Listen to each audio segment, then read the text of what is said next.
መብዛሕትና ኣብዛ ዓለም ክንሰርሖም እንደልዮም ብዙሓት መደባት ወይ ድማ ሓሳባት ንምጽሞ ነቶም ነገራት ንምትግባር ንሰንፍ ወይ ድማ ነቶም ነገራት ንምዕዋት ዘድሊ ዲሲፕሊን ወይ ድማ ናይ ግሊ ስነ ስርዓት ኣይህልወናን። ስለዚ ፕሮክራስቲኔት እናገበርና ወይ ድማ ናብቲ ካብ ሎሚ ጽባሕ ዝብል ባህሪና ኣቲና ጥሒልና ንተርፍ። ማርከስ ኣሪሌስ ግን ነዚ ኣዝዩ ብሉጽ ዝበሃል ፍታሕ ኣለኒ ይብለና ኣሎ። ማርከስ ኣሪሌስ ናይ ሮም ገዛኢ ወይ ድማ ኢምፐረር ዝነበረ ሰብ እዩ። ሮም ኣብ ዝገዝአሉ ዝነበረ እዋን እውን ንሱ ኮፍ ኢሉ ዝፅሓፎም ካብ ናይ ገዛ ርእሱ ኣፍ ዝወፁ ጽሑፋት ነይሮም። ነዞም ጽሑፋት ኣብ ሓደ ገበርዎም እሞ ሜዲቴሽንስ ብዝብል ኣርእስቲ ከም መጽሓፍ ኣሐተምዎም። ብዛዕባ ሰልፍ ዲስፕሊን ድማ ብዙሕ ዝተዛረቦም ነገራት ኣለዉ። ክሰርሕ ኣለኒ፣ ከም ወዲ ሰብ ግድን ክሰርሕ ኣለኒ፣ ዝሰርሖ ዘለኹ ድማ ኮምፕሌን ክገብር ወይ ድማ ቅሬታ ከቕርብ ኣይግባእን። ክሰርሕ እንተዘይኮይነ ደኣ ስለምንታይ ተፈጢረ? ክሰርሕ ካብ ተፈጠርኩ ደኣ ስለምንታይ የማርር? ወይስ ስቕ ኢለ ኮበርታ ተጠቕሊለ ኣብ ሙቐት ቅመጥ ድየ? ኩላትና ዝተፈጠርናሉ ዕላማ ኣለና። ንዲስፕሊን ቀዳማይ ስጉምቲ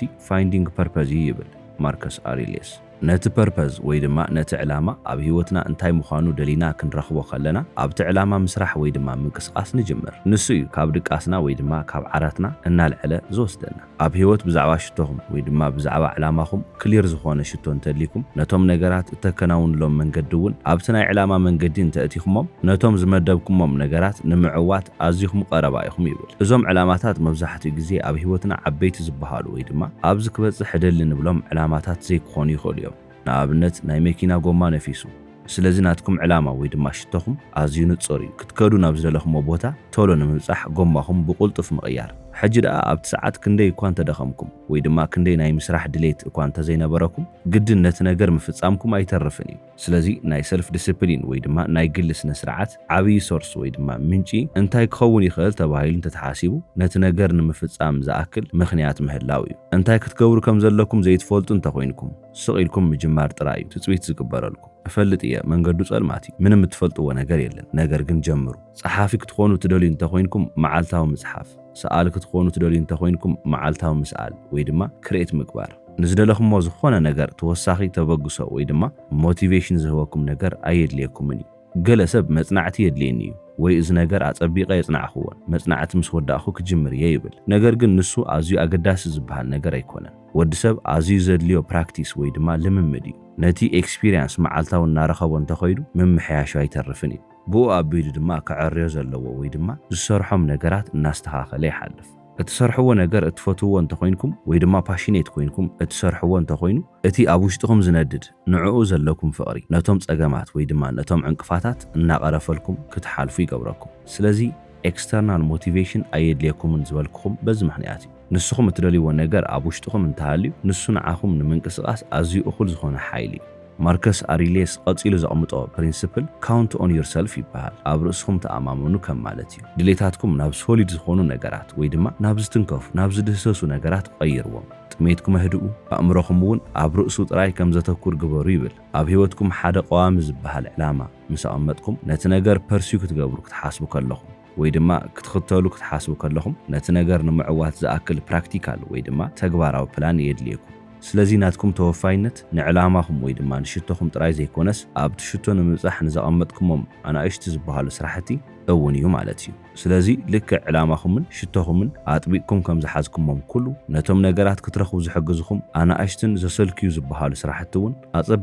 ኣጥቢቅኩም ትሕዝዎም። ናብ ዕላማኹም ከይትበጽሑ ዝገብርኹም ዝኾነ ዓይነት ፈተና ወይ ድማ ዝኾነ ዓይነት ዕንቅፋት እንተመጸኩም ነቶም ነገራት ብፍጹም እዝኒ ክትህቡ የብልኩም ወይ በቶም ፈተናታት ተዓንቂፍኩም ክትተርፉ ኣይግባእን። ናይ ሰልፍ ዲስፕሊን ሓደ መግለጺ ወይ ድማ ሓደ ዲፊኒሽን እንታይ እዩ? ርእስኹም ካብቲ ዕላማ ኣልዒልኩም ናብ ተግባር ዘእትወኩም ዓቕሚ ምህናጽ እዩ። ኣብ ኣእምሮኹም ክስምዐኩም ዝኽእል ነገር ስምዒትኩም ዘንጸባርቕ ፉል ኢሞሽን ክህልዎ ይኽእል ወይ ድማ ናትኩም ፊዚካል ቦዲ ምላሽ ዝህበሉ ሪስፖንድ ዝገብረሉ መንገዲ ንዓኹም ዘይክጥዕመኩም ይኽእል። ምንም ይኹን ግን ክግበሩ ዘለዎም ነገራት ካብ ምግባር ንድሕሪት ክትብሉ የብልኩምን እዩ ዝብል። ኩሉ ሰብ ጽቡቕ ኣብ ዝተሰምዖ ሰዓት ብዙሕ ስራሕቲ ክሰርሕ ይኽእል እዩ። ኣብ ዓለም ዓበይቲ ዝበሃሉ ሰባት ርእሶም ምስ ዓበይቲ ካብ ዝበሃሉ መስርዕ ዘስፈርዎ ክሰርሑ ኣብ ዘይተሰምዖም ሰዓት ስለ ዝሰርሑ ወይ ድማ ክሰርሑ ኣብ ዘይደለይሉ ሰዓት ዲስፕሊን ኮይኖም ስለ ዝቕጽሉ እዩ። ኣብ ህይወትኩም ዘድልይኹም ነገራት ወይ ድማ የድልይኒ እዮም ኢልኩም ዝመዝገብኩሞም ነገራት ብምሉእ ናትኩም ኣገዳሲ ተግባር ወይ ድማ ኣክሽን ይጽበዩ እዮም።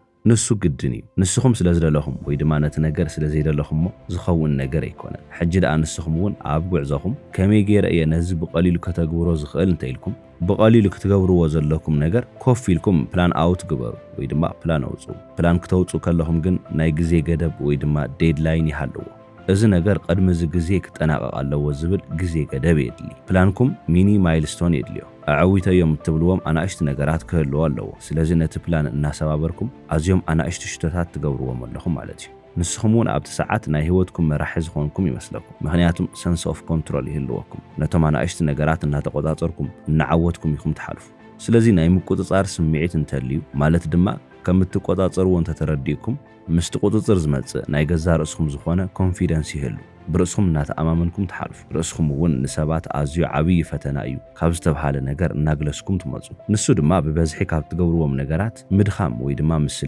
ምስልቻው ከም ኣዝዩ ቀሊል ነገር ጌርኩም ኣይትመልከትዎ ምክንያቱም ናብ ፕሮክራስቲኔሽን ዝመርሐኩም ንሱ እዩ ክትገብርዎ ዘለኩም ነገር ሎሚ ጽባሕ እናበልኩም ምድንጓይ ትጅምሩ ማለት እዩ ነቲ ድማ ክትገብርዎ ከለኹም ስታግኔሽን ናብ ዝበሃል ነጥብ ትመጹ ልክዕ ከም ሓወልቲ ነቒጽኩም ጠጠው ትብሉ እትሰርሕዎ ነገር ኣይህሉን ናይ ምስራሕ ድሌት እውን ኣይህልወኩምን ደው ኢልካ ምትራፍ ወይ ድማ ስንፍና ኣብ ዘለዎ ቦታ ድማ ዲሲፕሊን ዝበሃል ነገር የለን ስለዚ እዚ እውን ልብ በሉ ሳልሳይ ናይ ማርከስ ኣሪሌስ ዓብይ ፕሪንሲፕል ሾው ኣፕ ኤቭሪ ዴይ ይበሃል መዓልታዊ ተረኸቡ መዓልታዊ ክትሰርሕዎም ዘለኩም ነገር ስርሑ ህይወትኩም እውን ንሃነጽኩም እትኸዱ ኣብ ተግባር እናወሰኽኩም ክትኸዱ ከለኹም እዩ ንነፍስ ወከፍ ተግባር ሽቶ ይህልዎ ወይ ድማ እተዓውትዎ ንእሽተይ ዝበሃል ነገር ኣሎ እሞ እቶም ተግባራት ነቲ ዝሓሰብኩሞ ነገር ክዓውቱ እናኸኣሉ እንተኸይዶም በቶም ነገራት እናዓገብኩም ትኸዱ ብዘቐመጥኩሞም ኣናእሽቲ ዓወታት ንስኹም እናኹራዕኹም ወይ ድማ እናተሓጎስኩም ዕግበት እውን እናረኸብኩም ክትኸዱ ከለኹም ማንም ሰብ ደው ከብለኩም ኣይኽእልን እዩ ይብል ኣብዚ ዓለም ተተመልኪትና ምናልባት 200 ዝኸውን ህዝቢ እዩ ዝደልዮ ነገር ኣብ ዝደልዮ ሰዓት ክገብር ዝኽእል እቲ ዝተረፈ ሕብረተሰብ ብሰዓት ብስራሕ ወይ ድማ ብብዙሕ ነገራት ተኣሲሩ ኮፍ ኢሉ ኣሎ እሞ ደኣ እዚ ስለምንታይ ኮይኑ ስለምንታይ ከምዚ ዓይነት ነገር ይፍጠር ዘሎ እንተይልና ምናልባት እውን ሽቶ ስለዘይብሎም እዩ ወይ ድማ ክገብርዎ ዘለዎም ነገር ስለዘይፈልጡ እዩ ክንብል ንኽእል ኢና ነገር ግን ክልቲኡ መልሲ ኣይኸውንን መብዛሕትኡ ሰብ ክገብሮ ዝደሊ ይፈልጥ እዩ ዕላማኡ ይፈልጥ እዩ ዝፈትዎ ነገር ይፈልጥ ፕላኑ እውን የውፅ እዩ ነገር ግን ኣይሰልጦን ወይ ድማ ኣይዕወትን እቲ ዝተጸበየ ነገር እውን ኣይረክብን ስለምንታይ እንተይልና መብዛሕትኡ ሰብ ዘይዕወት ኮንሲስተንት ምዃን ስለዘይኽእል ወይ ድማ ስለዘይደሊ እዩ ኮንሲስተንሲ ኣብ ህይወትና ክንለምዶ ግድን ክንቕበሎ ንኽእል ነገር እዩ ወዲ ሰብ ብዘይ ኮንሲስተንሲ ዋላ ሓንቲ ኣብ ዝደልዮ ቦታ ክበጽሕ ኣይኽእልን እዩ መዓልታዊ ነቲ ዝሓለምናዮ ነገር ወይ ድማ ነቲ ዝሓሰብናዮ ነገር እናተልዓልና ክንሰርሕን ክንነጥፍን ኣለና ስራሕ ክስራሕ ኣለዎ ምክንያቱም ናትና ህይወት እዩ ናትና ህይወት ንምምሕያሽ ድማ ማንም ሰብ ካባና ዝሓሸ ስራሕ ክሰርሐልና ይኽእልን እዩ ኣእምሮኹም ክጻወሮ ዝኽእል ነገር ዝያዳ እናጠንከረ ወይ ድማ እናወሰኸን ክኸይድ መዓልታዊ ክትሰርሕዎ ዘለኩም ነገር እናሰራሕኩም ምሕላፍኩም ግድን እዩ ወይ ድማ ኣዝዩ ኣገዳሲ እዩ ሓደ ስራሕ ኣዝዩ ብዙሕ ወይ ድማ መድኸሚ ይበሃል ነገር ግን ነቲ መድኸሚ ዝተባሃለ ስራሕ ብተኸታታሊ ን1000 መዓልታት እንተሰሪሕኩሞ ንዓኹም ልክዕ ከም ኣካል መዓልትኩም እዩ ዝኸውን ከቢድ እዩ ምባል ተቋርፁሞ ዘሰልኪ እዩ ምባል ትቕጽሉ ምክንያቱም ለሚድኩሞ ኢኹም ናይ ምኽባድ ጉዳይ ምሳኻትኩም የለን ነገር ግን ነቲ ነገር ኣዝይኹም ብተደጋጋሚ ካብ ምግባርኩም ዝተልዓለ ዘሰልኪየኩም ኣይ እዚ ነገር ዝናበልኩም ምምጻእኹም ኣይተርፍን ኣብ ህይወት ድማ ብዙሕ እንዕዘቦ ነገር ኣሎ ሓደ ሰብ ዝሰርሖ ነገር ቅድሚ ምዕጻዱ ወይ ድማ ዝዘርኦ ነገር ቅድሚ ምዕጻዱ ኣዝዩ ብዙሕ ሰዓታት ነቲ ስራሕ ወይ ድማ ነቲ ዘከናውኖ ነገር ይስውር ድሕሪ ብዙሕ ፈተነታት ወይ ድማ ካብ ብዙሕ ሰዓታት ድሓር እውን ኢኹም ውጽኢቱ እናረኣኹም ውጽኢት ስራሕኩም እውን እናጣዓመኩም እናተዘናጋዕኹም እትሓልፉ ሰልፍ ዲስፕሊን ብሓፂሩ ክርድኦ እንታይ ማለት እዩ ብቐሊል መንገዲ ንገረኒ እንተኢልኩም ሃቢት ኦፍ ኮንሲስተንሲ ከየቋረፅካ ናይ ምስራሕ ልምዲ ካብኡ ዝሓለፈ ነገር ኣይኮነን ሓደ ነገር ንምስራሕ ዝኾነ ምክንያት የድልየና እዩ ኣይኮነን ድዩ ነቲ ምክንያት መዓልታዊ እናምፃእና ነቲ ነገር ምፍጻም ክሳብ መዓስ እንተኢልኩም እቲ ተግባር ልክዕ ማይ ከም ምቕዳሕ ቀሊል ክሳብ ዝኸውን ሽዑ ኣብ ኣውቶ ፓይለት ኣለና ሰባት ክሰርሕዎ ክሓስቡ ከለው ኣዝዩ ዝሰልክዮም ነገራት ወይ ድማ ይኸብደና ኢሎም ዝሓስብዎ ነገር ንሕና ከም ቀሊል እናሰርሕናዮ ንመጽእ ሕጂ ደኣ ኣብዚ ግዜ እዚ ኣይትወድቁን ወይ ድማ ዝኾነ ዘዕንቅፈኩም ነገር ኣይጠፍእን ኣይኮንኩን ዝብል ዘለኹ ክትዕንቀፉ ኢኹም ክትወድቁ እውን ትኽእሉ ኢኹም ነገር ግን ሓደ ዘይዕወትኩምሉ መዓልቲ ዘይዕወትኩምሉ ሰሙን እዩ ማለት ኣይከኣልን ሓደ ዘይትደልይዎ ወርሒ ስለ ዝመጸ ወይ ድማ ስራሕኩም ዘበላሽወልኩም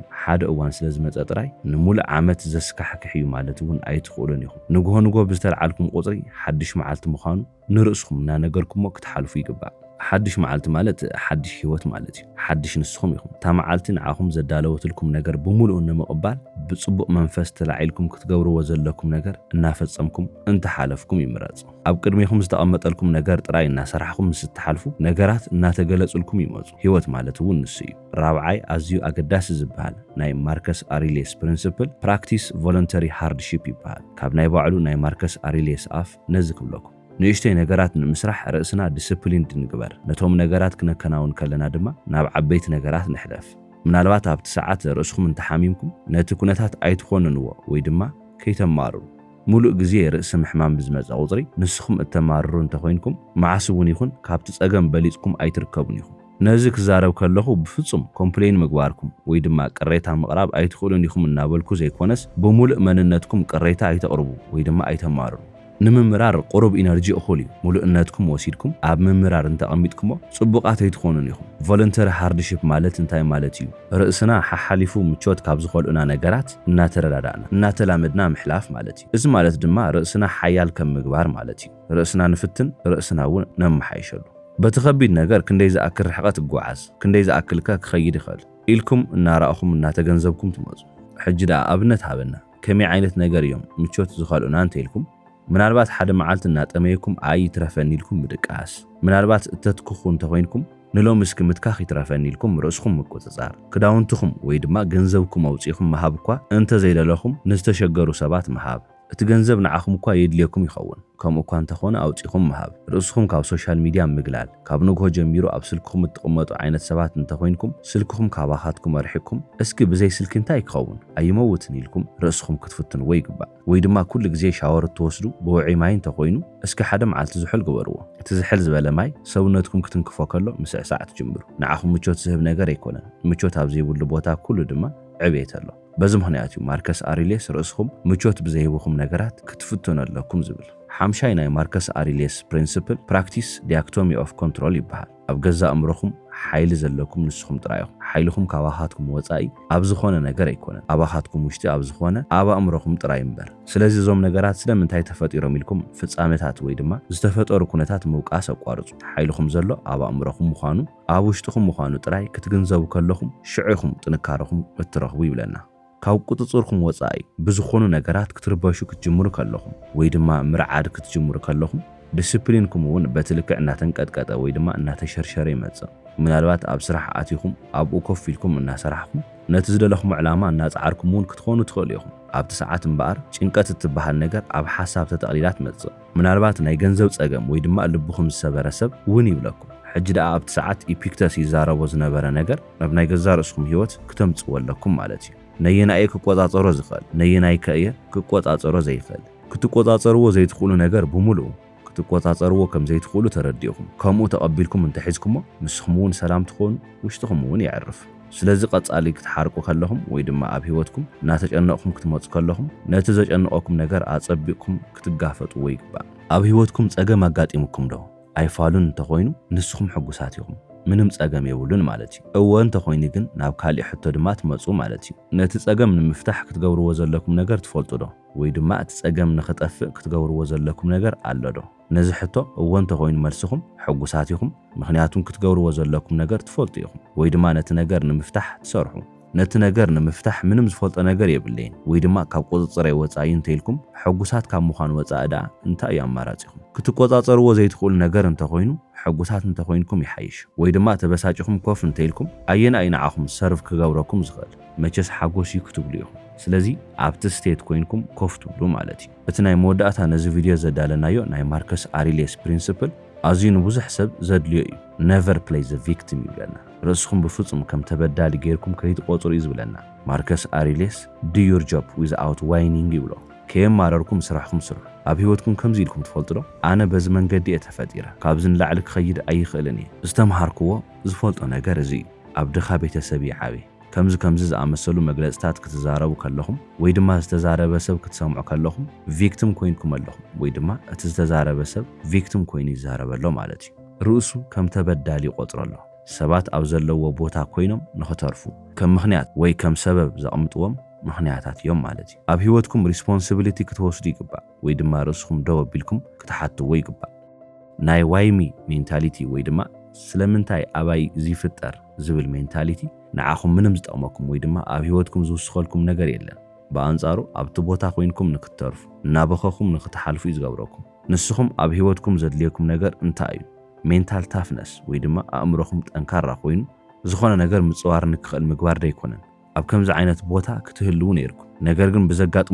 ብዘጋጥመኩም ነገር ተላዒልኩም ስለምንታይ እዚ ኣብ ህይወተይ ይፍጠር ኣሎ እናበልኩም ምብካይ ትጅምሩ እንተኮይንኩም እቲ ኮንትሮል ወይ ድማ ቁፅፅሩ ወይ ድማ ነቲ ነገር ናይ ምስትኽኻል ሓላፍነት ካብ ርእስኩም ኣልዒልኩም ኣብ ካልእ ሰብ ኣቐሚጥኩሞ ማለት እዩ። በዚ ምክንያት እዩ ማርከስ ኣውሬልየስ ምንም ከየማረርኩም ክትሰርሕዎ ዘለኩም ነገር ስርሑ ዝብል። ባዕልኩም ኢኹም ተሓተቲ፣ ባዕልኩም ኢኹም በዳልን ተበዳልን ነው። ብኸመይ እውን ተዓብዩ ከመይ ዓይነት ኣመጻጽኣ እውን ትመጹ ናይ ገዛእ ህይወትኩም ተሓታትት ትኾኑ ባዕልኩም ኢኹም እምበር ማንም ሰብ ኣይኮነን ይብል። ቁርብ እንተሓሲብኩም ሙሉ ሓቂ እውን ምዃኑ ትፈልጡ ኢኹም። ስለዚ ማርከስ ኣውሬልየስ ዝተዛረቦ ነገር ንምግባር ንፈትን ክሳብ መወዳእታ ስለ ዝተኸታተልኩም ይቐኒየለይ። ሰላም።